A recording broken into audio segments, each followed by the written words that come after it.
and welcome to a brand new episode of Coming Distractions, brought to you by the Nerdpocalypse podcast. I'm your host, Jay.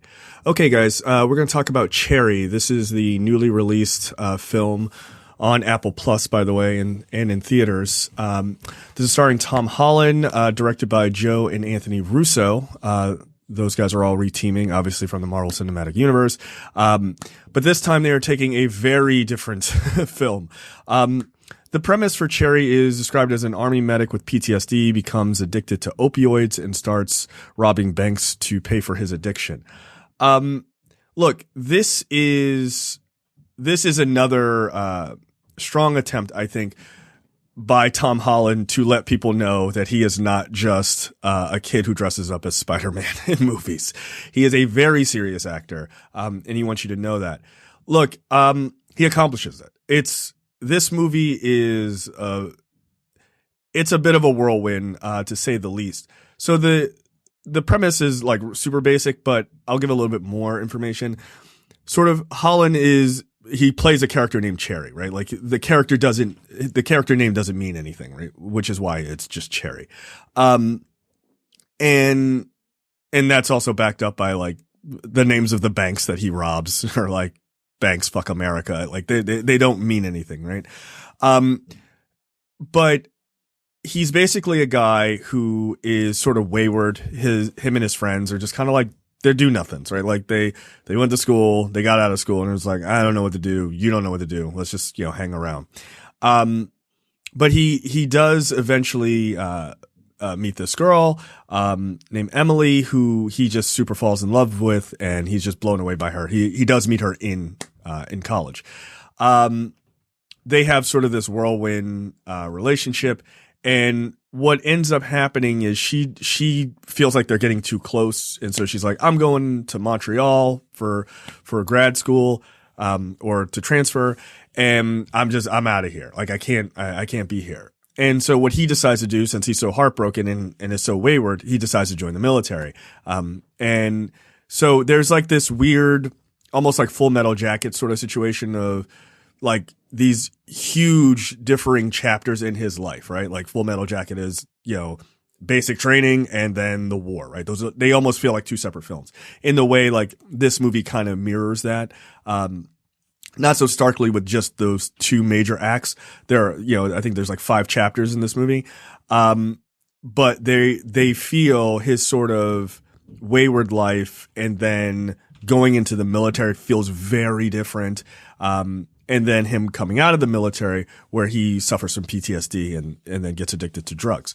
I think the naming thing or the lack of names, for the main character and for some of the other characters is to just basically show you like opioid addiction and this lifestyle can happen to anybody. So it's not important who the people are as much as it is what they go through.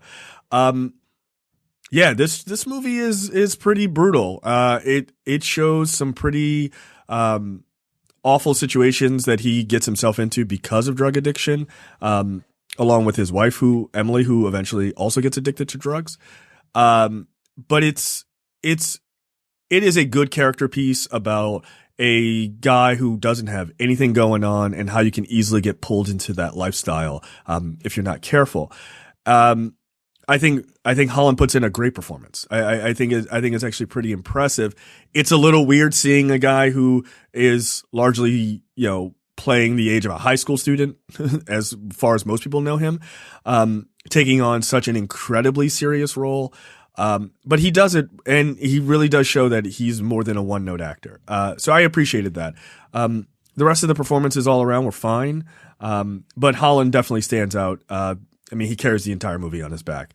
The sort of horrors of war as he's sent over, to fight is, it's pretty serious. He loses people who are close to him, and like he's just not really built for he was never a gung ho military guy to begin with. He did it because he didn't have much of a future, and because of that, he's affected in a very different way, I think, than other people who were expecting to deal with those kind of things. And obviously, even if you are expecting, you could have PTSD, but he certainly suffers because of it, right? He just was not ready for anything like that.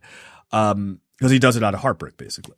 So yeah, Cherry for me it's a 4 out of 5. It's a hell of a watch. Like it is. If you're looking to see what Tom Holland can do as an actor outside of just, playing a superhero, this is a good way to see him. And it goes through a large portion of his life, right? And I think it's one of those sort of character drawn films that plays really well to just kind of not guess where things are going or anything like that, but just sit back and kind of watch this guy's life devolve in a lot of ways. But yeah, 4 out of 5 for Cherry. Tom Holland puts in tremendous work. I thought he was quite good. So check that out if you have Apple Plus, and it is also in theaters starting February 26th as well. So we will see you guys next time.